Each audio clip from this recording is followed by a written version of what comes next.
अरे का है भौजी? हाँ बोली।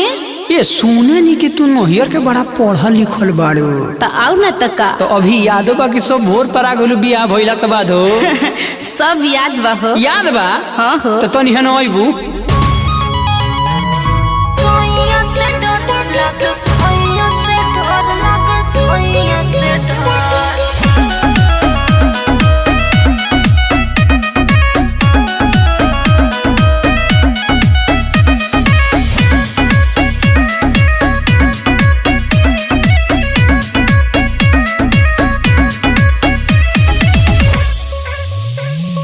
बोला ए भौजी कस कबूतर सैया जी हमर चढ़ जले मुँह। अब तू बोला खस खरगोश। सैया के हमरा जागे जोश।